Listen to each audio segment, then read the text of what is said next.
everybody. Welcome to the Riff Brothers podcast. About cinema. Basically analyzing cinema. We're trying to bring what we can to it that other people haven't, because you've probably watched 1,000 of these videos. And so we're just trying to pitching the podcast in one of the videos.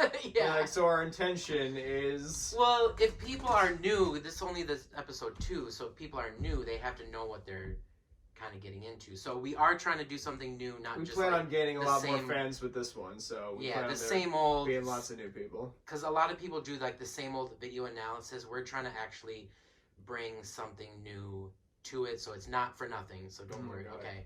You sound like my ex. We tried to do a channel where we reviewed videos, and English was her second language, so some of it was lost in translation, and she wrote a tagline for us, and she was like, movie reviews in a lighter tone. That brings us to one of the points. This movie, what we're doing, Beyond Valley of the Dolls, released in 1970, directed by Russ Meyer, and written by Roger Ebert. Softcore director. Yeah. Directed by a titty filmmaker, written by a film critic. Yeah, Roger Ebert, and pretty much the only movie he wrote.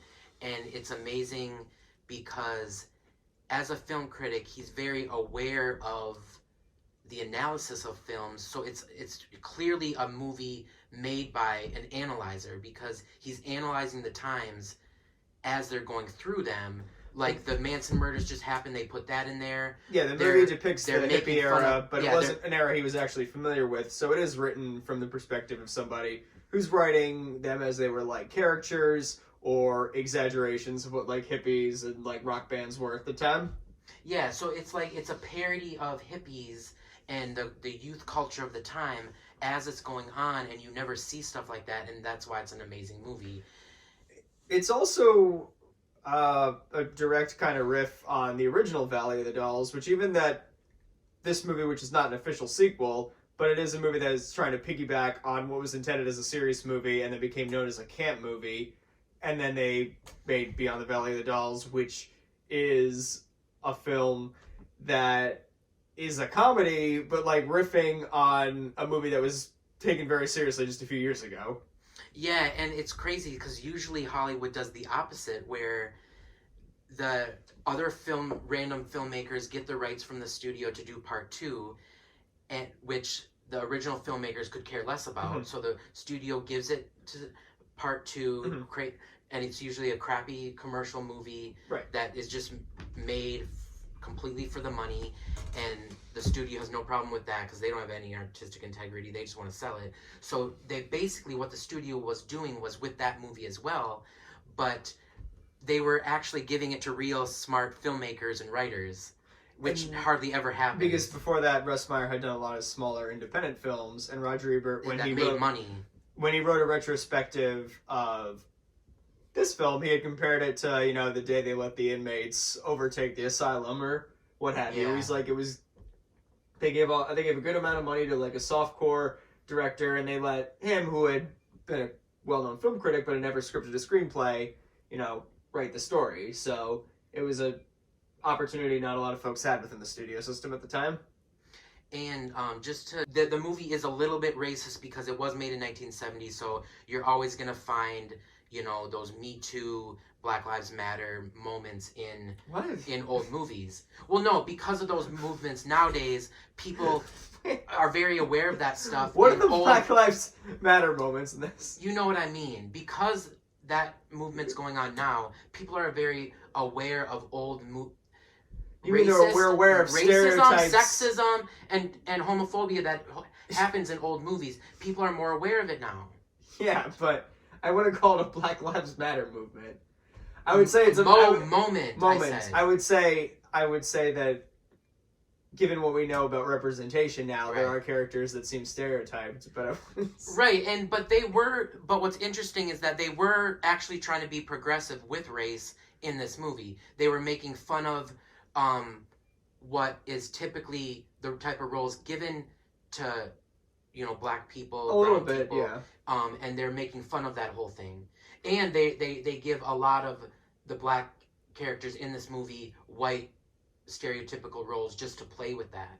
And that's an interesting thing. Like frolicking through the grass. You never see, like Roger Ebert was talking about on the commentary, you never see at the time black people against a rural setting. They always saw them in urban settings. And that it comes in with some of Roger Ebert's, like meta self-awareness, is that a lot of the montages and stuff, even though they're parodies, they're still like very cinematic because it's set up in like a very campy way. They look like the covers of magazines when you see characters like running through the field or just doing stereotypical shit where they're bonding.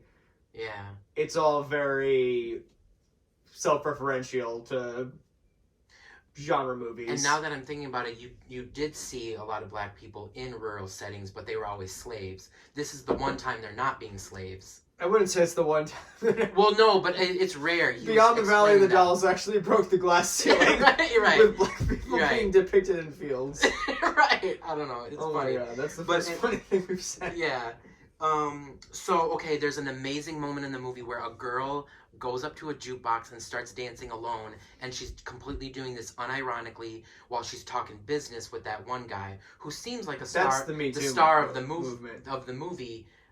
That older guy, he was like in every scene at the beginning of the movie up to the end when he's like out the window or whatever. Anyway, so basically she goes up to this jukebox, and I was high when I was watching the movie, so it made me think of, oh my god, that would never happen today. And never happen today. Somebody going up to a jukebox unironically and dancing alone. Just like it could happen today, but it would be like a joke or something. Oh, look at me! It would be like self-referential. Yeah, and she was doing it completely unironically, not as a joke. She was just having fun, and it's an example of a changing of the attitudes of time. Like the collective consciousness or unconsciousness of time periods have a collective attitude, and that those attitudes evolve over time and change. And that girl going to the jukebox and dancing made me fucking realize that, like, as a concrete idea for the first time in my life. Even though people kind of know that already, they don't actually, like, articulate it and talk about it. It's so weird, right? Like, when you're fucking high, you realize some crazy shit. No, I think that's what Jean-Luc Godard was thinking about when he did the scene in My Life to Live, where his wife plays the jukebox and she starts dancing around. But it is like depicted, it is like very informed by scenes like that in old Hollywood where characters will just like put on a jukebox and start dancing, and maybe everybody joins in. They're being conscious of the changing of attitudes. But that one is still grounded in reality, but she's still acting as if she was in like, a Gene Kelly musical or something. So it's definitely a convergence of like modern sensibilities with old Hollywood points of view. I think So it could have been just them referencing it, but it also makes people aware of just the collective changing of attitude. Do you think it makes everyone aware of the collective changing in attitude, or do you think you were just really high? I think it could be both. Because when you're high, you realize shit about life that you don't usually realize. So the plot of Beyond the Valley of the Dolls is about a group of... It's an all-girl rock band. Like a Pussy and the Cat Dolls. Josie and the Pussycats? Josie and the Pussycats. Pussy and Cat Dolls. Oh my goodness. Sorry, I'm on the time crunch pressure thing. Sorry, go. So the group is called the Carrie Nations. They go out because one of the main girls gets an inheritance, and it shows them all being, even though they're in a rock band, very like responsible and like kind of conservative, maybe not having sex before marriage, stuff like that. But then they go out, they meet a crazy Phil Spector type producer who wants them to take off, and they get exposed to weed.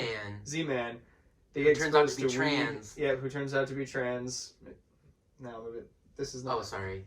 But that was just an inspirational writing moment in the making, during the filming of that scene. That wasn't in the script. The trans moment just came to Roger Ebert as inspiration, and Russ Meyer just kind of agreed with it. It was kind of crazy. Because the Manson murder happened as this movie was being written, and it starts as like a fun titty movie, and it ends pretty much like a straight horror movie. Yeah, and it even plays the horror scene in the beginning credits, which I thought was interesting. Yeah. Which kind of Scorsese does that a lot. He'll play a random scene at the beginning.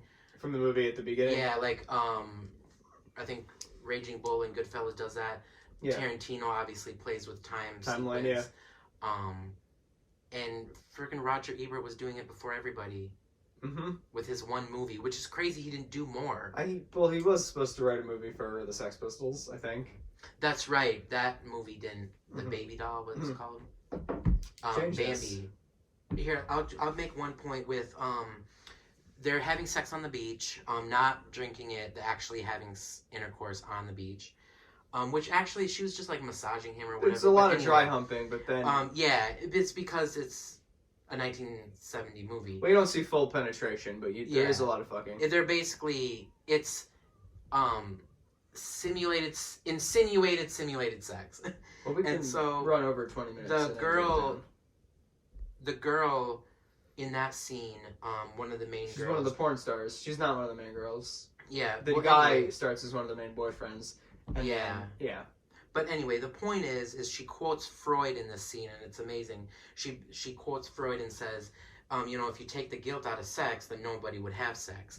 And that blew my mind while I was high, because I realized that I went into this whole long discussion about how basically everything that humans have ever done, the point is ego. Because people are enticed to have sex because it's this oppressed, forbidden thing.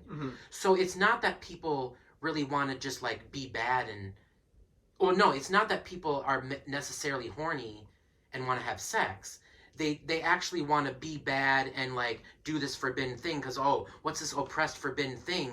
I'm more curious about it now. Oh, fuck you, I'm gonna rebel and do it anyway. So it's like the ego is, and the rebellion of the time is about ego and the changing of times, because like things were kind of old school in the 40s and 50s, kind of like the 1800s a little bit still, in terms of everybody has to be perfect, prim and proper. Right.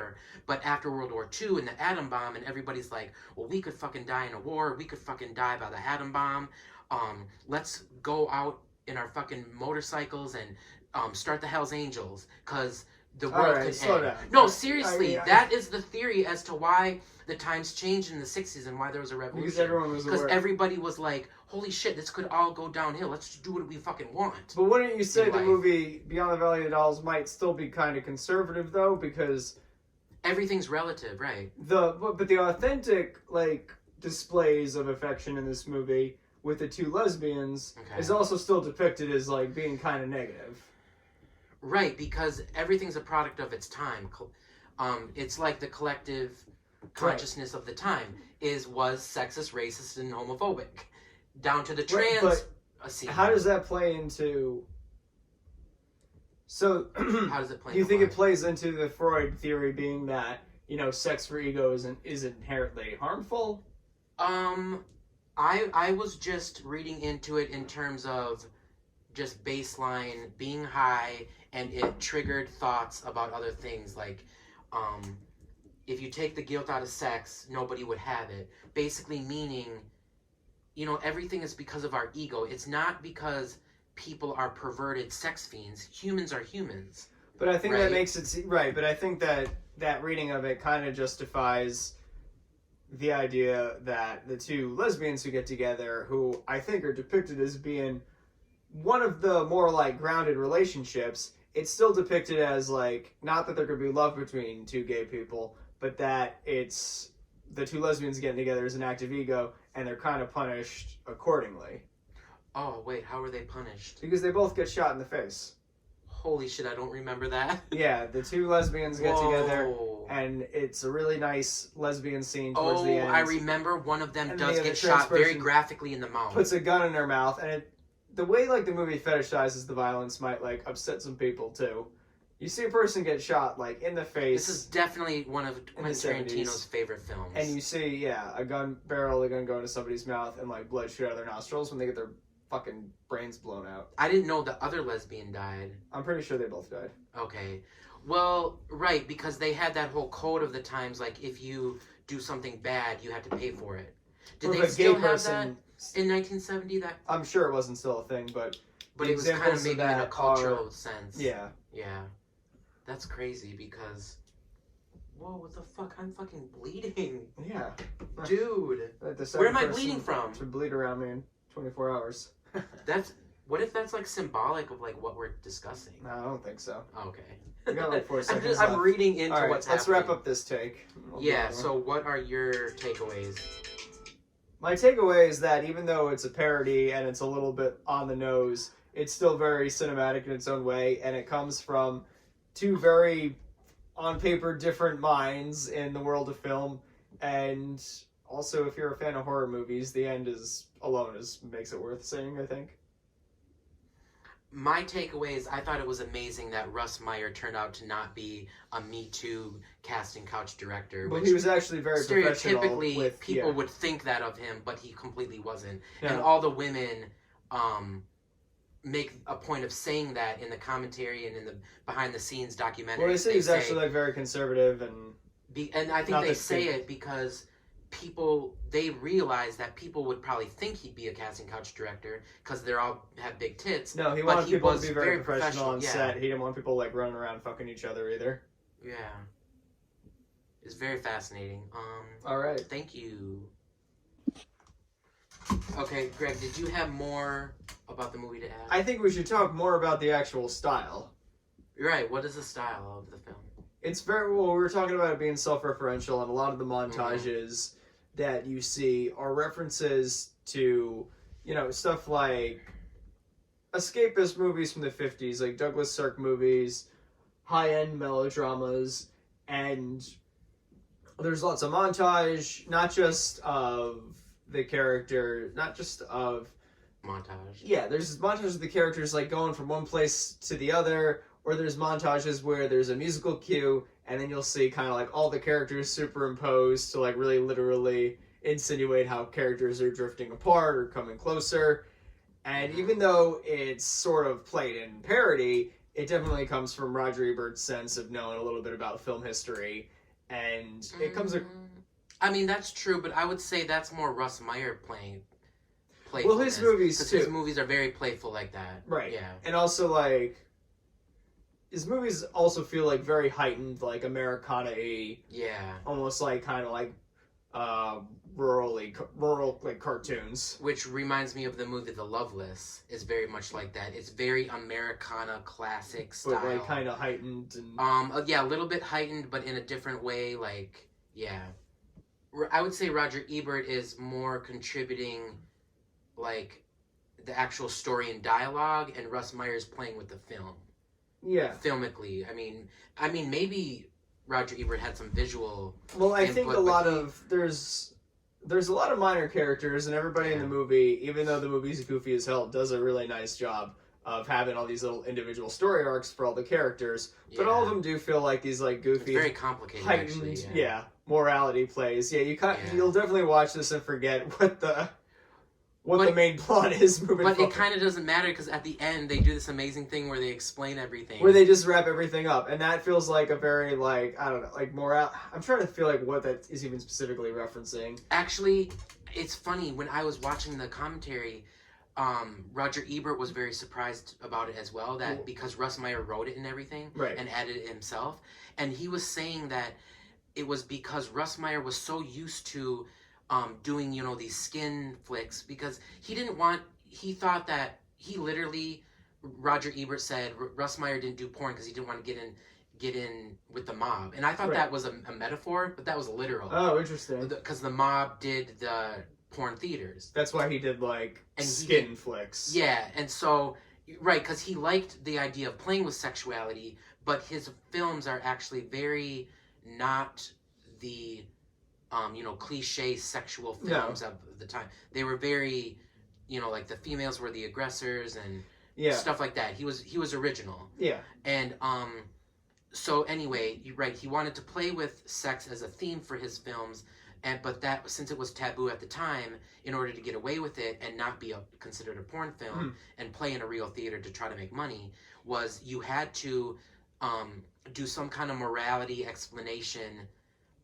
It's almost like an educational movie. You had to have almost like an after-school special that just happens to have redeeming titties. value. Interesting. Which is actually interesting about something on Facebook.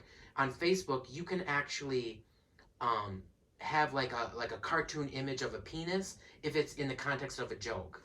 Yeah, because you'll see that. I mean, that's in like in and like so comic it has book, to have comic some groups kind of or redeeming value or like bizarre social groups, redeeming you value. Can see a cock, yeah, and so Russ Meyer was just used to doing that, and I don't know if, but this kind of seems like he was doing that at the end of this film almost as a parody of his own, referencing his own. I think it's. I mean, here they had a different. So they were They had a different level of There was like definitely a comic with. level to it, like a parody satire. Well, because I feel like it's also a thing that is very common with sort of the genre they're parodying with movies from like the 50s and 40s that had to be like publicly conscious or in accordance with like censorship or whatever, would have to like wrap stuff up. Like a lot of the early like Hays Code stuff, they had to say, oh, you could depict like certain morally reprehensible things, but you had to have like a lesson at the end where the bad guy was going to get it. So in addition to like his own movies, it's also like very self-referential of old Hollywood and stuff. Yeah, and it's how they were able to get away with what they got away with, just having an R rating. I think this film was a hard R or an X. I think maybe there was two different. Yeah, it was X rated. I think so. I don't think NC-17 was a thing. I guess we don't know. You're gonna have to look up the rating of this movie, but yeah, it was definitely. I thought it was rated R, but like a hard R, but I don't know. I don't know. I don't think it was X-rated because a major like studio put it out. But... Yeah, but at the same time, the studio wanted nothing to do with it. They kind of forgot about the movie after it was released. They kind of just like acted like it wasn't their movie, right? Because I didn't know that. Yeah, that's what Roger Ebert was kind of explaining. That he was like sad that it didn't really get a good. Because it's not as well known as like other 70s cult movies, even though it feels like it's kind of like tailor-made for one of those. Yeah, it didn't really have a good revival until, like, it had little revivals, but maybe, I don't know, not until the Criterion Collection. Because I would show it to my friends years ago who liked stuff like, Rocky Horror or like other like cult movies popular with theater kids. I'm like, oh, we have to see Beyond the Valley of the Dolls. Nobody had heard of it. Oh, I didn't know. Are you a theater kid? I mean, I did college and high school. With a lot of theater people. Yeah, I wasn't really a theater, but I knew a lot. Right, they were interested in that stuff. Yeah. Okay, that's interesting. So what was your point on that? Well, no, just that that it should be in the same realm as like the same like cult following as something like Rocky Horror Picture Show. No, yeah, but I think the reason that it's not is because it's highbrow. Is it? And it's right. It's highbrow masquerading as lowbrow, kind of. I mean, if I simplify things too much for my own little brain, but that makes sense to me. What like subplot is your favorite? I think definitely the lesbians is amazing. Yeah, that's really good. And the one has to get the abortion. Yeah, she has sex with the other guy, and yeah. Then they like cut to somebody pouring pancake batter right before they do the abortion. Yeah, and that's crazy. And it's more about not even subplots, just like there's all these cool little moments. And yeah, like it has a surprising amount of like good setups and payoffs with the character, where it'll set up like this is a character's flaw, but this is what their arc is at the end. Yeah, because I think they were doing that almost to make fun of that kind of thing, but at the same time use that device to get away with what the content they want to make fun of. But I mean, that's what I'm saying. Which is genius. Is it's parody, but it's still like it's still pretty good writing because in any screenwriting class they're going to tell you all your characters have to have like intentions or like a flaw or like something that's going to resurface and bring them kind of full circle. And each character in this kind of does that. Yeah, so that's almost like using cliches to your advantage. But then it's like, who knows if really they were making fun of that or just actually using that as a device. But I don't really remember Ebert talking about that on the commentary. But how all the characters were individually like... He just said it in terms of how the critics couldn't... It was hard for critics to analyze or write like reviews on because they would get into the plot, and it was so complicated to explain the plot. Yeah. That he said one review, he wrote the longest review of his career because he was explaining the complicated plot. Oh, okay.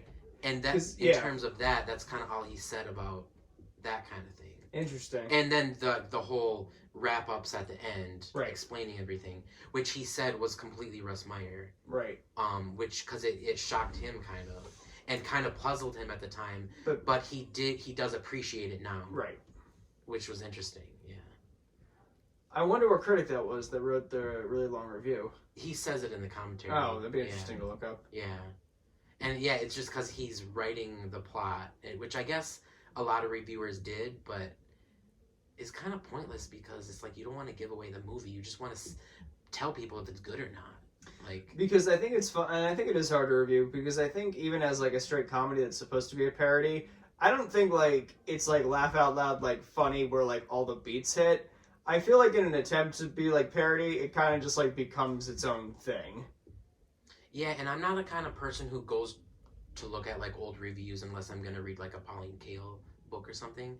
But this movie in particularly would be interesting to see the reviews of how people reviewed it, particularly because it's the kind of meta movie in a time where meta movies weren't made. Right. And so it would be interesting to see if the critics picked up on that kind of stuff.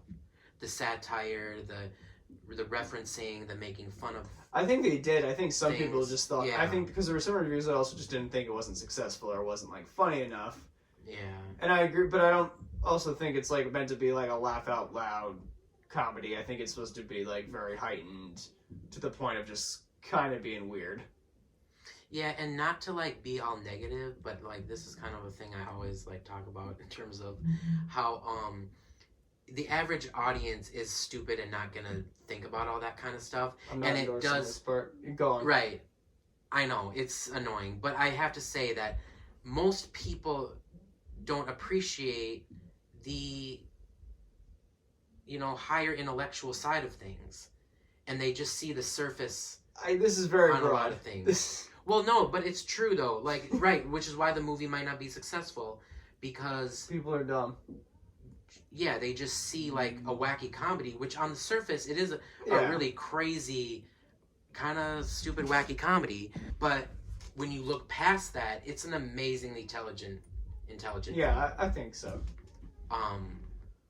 Which I don't know, maybe that's giving more credit than due, but definitely when you listen to Roger Ebert's commentary, he's completely aware of all this kind of thing. Listen to it with the commentary again. And there's also and that's what's funny, that the commentary, not to shit on the cast.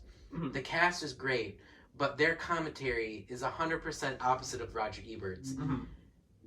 Their commentary is almost like is symbolic for like the funny surface side of things, because their commentary is all like them just having fun and making fun of all the things. The anecdotes and just making fun of all the little things, like, oh, I scraped my knee and Russ Meyer didn't even care. Like that's one of the things they say. It was hilarious. But then Roger Ebert's like analyzing it and like getting really deep. And I like the two commentaries are very symbolic of what the movie is on a surface and deep level. That on one level, it's just like it's kind of extraordinary. Stupid, like, Archie story with tits. Yeah. Then on the other end, it's very prophetic about the direction the 60s would take, but also, like...